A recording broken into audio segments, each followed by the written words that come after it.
My name is Kaye, and this is a video tutorial for the Huddersfield Functional Index. The Huddersfield Functional Index, or HFI, is a method of accurately measuring and recording outcomes in rebound therapy for people with profound and complex needs. The development programme it's based on is grades 1, 2 and 3 of the Winstrada Trampoline Development and Award Scheme. Rebound therapy trainers will be familiar with Winstrada because the first 3 grades of their trampoline development programme are based entirely on the rebound therapy training course. And the Huddersfield Functional Index is a method of using that development programme, but to enable us to accurately measure and record the outcomes for people who have more complex needs. First of all, we'll look at the conventional way of recording outcomes using the Winstrada development programme. Here you can see all the students' names are written in the vertical columns, and every time they've passed an exercise they've got a tick, or you might want to write the date down, and when they've got the required number of ticks, then you can say that they've completed the grade and they can be awarded their badge and certificate. And that's fine for your more able students. It's not so great for those with more complex needs, because you're either giving them a tick or nothing. And you might have children or students who have worked for weeks and weeks on a range of exercises and made some progress, but not enough to get a tick. So using the conventional method, there isn't really a way of measuring the progress that these children have made. So for those children or students who have more complex needs and may be able to make some progress but not necessarily be able to get ticks, we can use the Huddersfield Functional Index. So here you can see that this fictional student, Jonathan Smythe, has a sheet all to himself. It's the same development programme, this is grade 1 of it, but he has a sheet all to himself. And these dates at the top are simply the dates of the sessions, and this teacher, as you can see, is working from left to right. Some teachers prefer to work from right to left, that's fine, doesn't make any difference. And these figures below here, these are the numbers of the exercises that this particular teacher has chosen to work on. So she's chosen to work on exercises 1, 6, 11 and 15. So that happens to be one exercise from each section. It doesn't have to be 4 exercises a week. You might decide that the most important thing for your student is relaxation or having fun or whatever it might be, and you might think only 1 exercise a week is enough for him, or maybe 5. So you would make that call depending on the student's needs. This particular teacher has decided 4 exercises a week is relevant to Jonathan, and she's chosen 1 exercise from each section. Each section has a theme. Rebound therapy trainers will know that each section is themed. Section A is all in grade 1, is about accepting and tolerating and beginning to develop an understanding. Section B is about developing more understanding, differentiating between stillness and movement, understanding cause and effect, that sort of thing. Then when you get to section C, this is where they become more physically active. Section C are all kneeling exercises. Section D, I should say, are all sitting exercises, and section E are all standing exercises. So Jonathan, on the 22nd of April, has decided or his teacher has decided he's going to work on these 4 exercises. So for exercise number 1, on the 22nd of April, he scored a 4. So you can see that his total score for section A for the 22nd of April was 4. On the facing page, these are the indicators.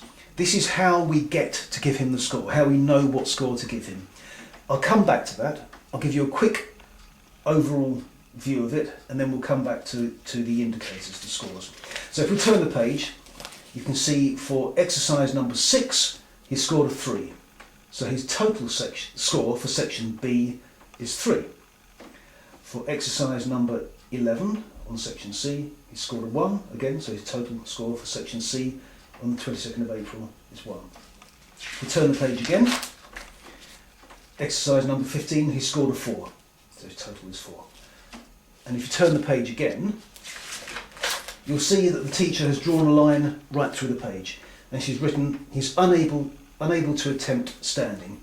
And section E are all standing exercises. So if he has no standing balance, there's no point in doing that. So she's put a line through, that's absolutely fine. But at the bottom of this page, you can see that we've totaled the score of all sections for the 22nd of April. And his total score of all sections for the 22nd of April is 12. And if we turn the page again, you can see that there's a graph. And for the 22nd of April, a 12 has been plotted on the graph. Next week he did a little bit better, he scored 13, and that's plotted on the graph, and a line is drawn, and so on, and so on, and so on. So the graph gives you a very quick visual record of his overall progress, or lack of progress. It doesn't tell you very much at all, it simply tells you whether or not he's making any progress. But the sheets themselves tell you what he's working on, and how he is progressing or not from week to week. So now we're going to look at how we actually get to give them the scores.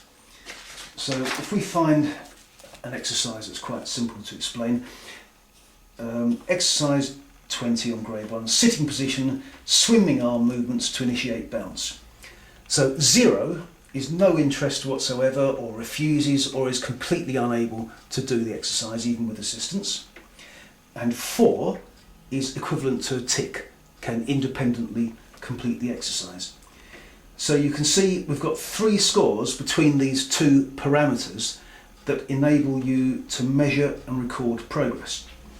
So maybe for the first week you have to give him a 0 because he's refusing or he has no ability to work on this exercise.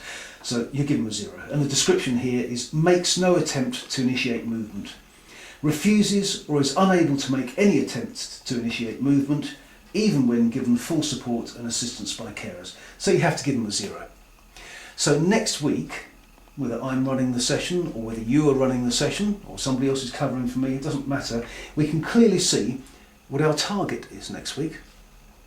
He scored 0 last week, so it wouldn't be realistic to have a target of 4 this week.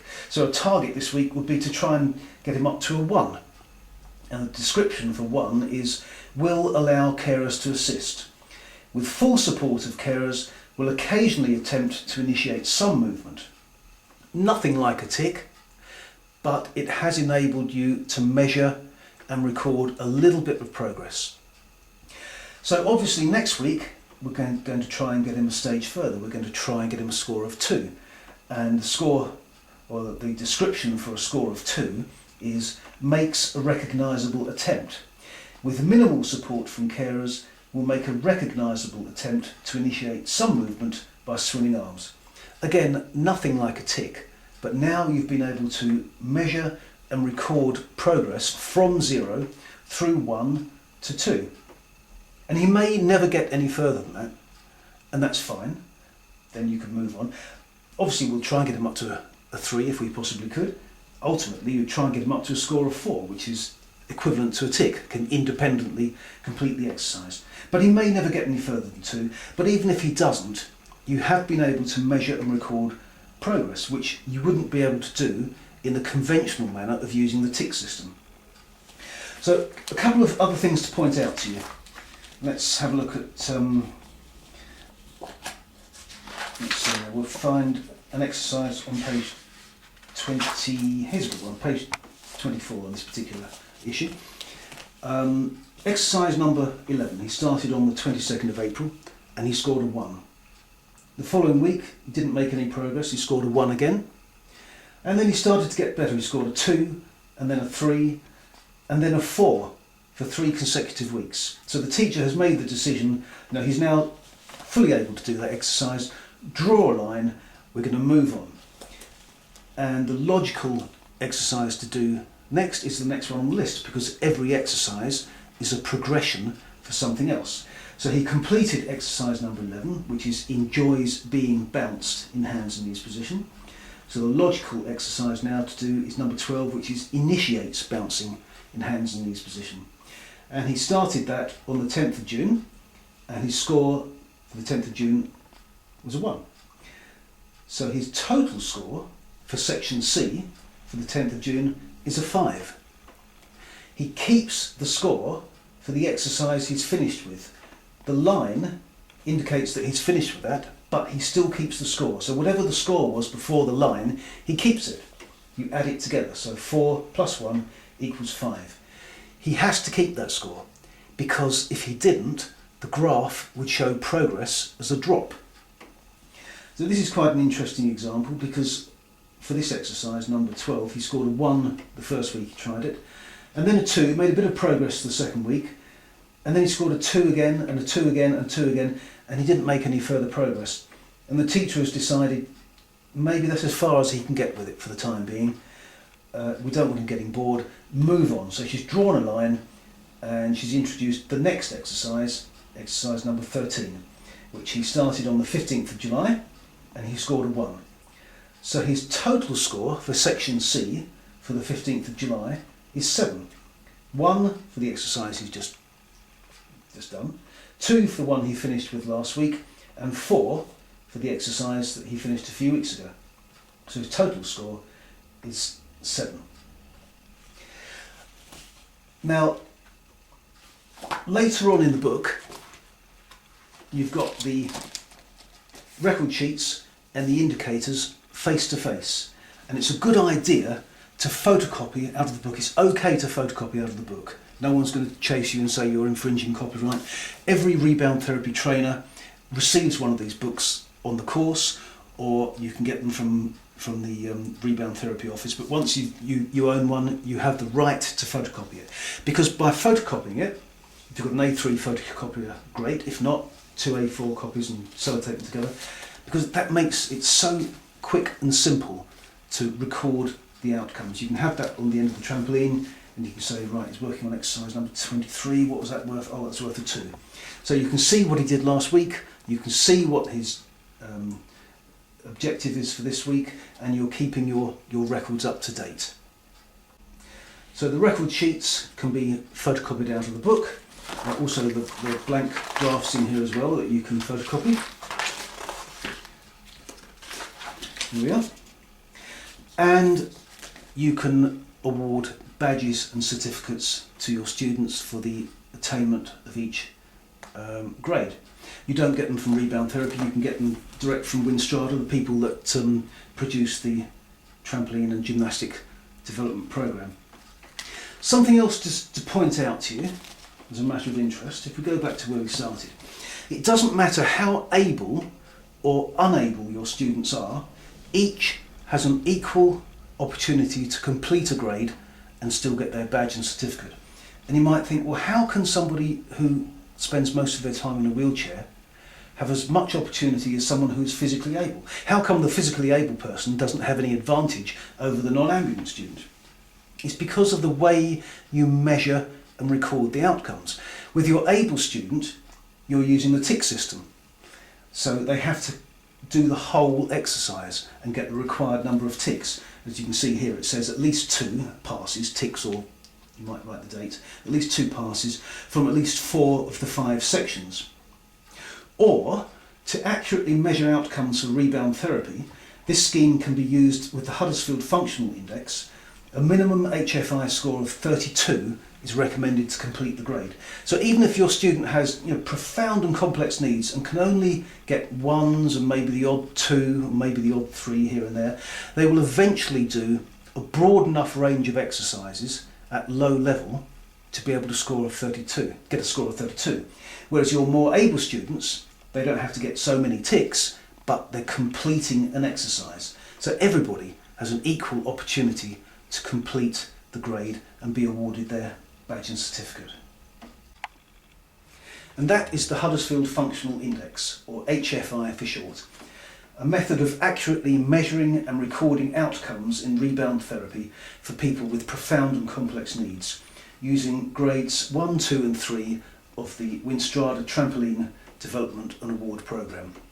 All Rebound Therapy trainers receive a copy of HFI as part of their course material, but you can also purchase the manuals from the Rebound Therapy office, www.reboundtherapy.org.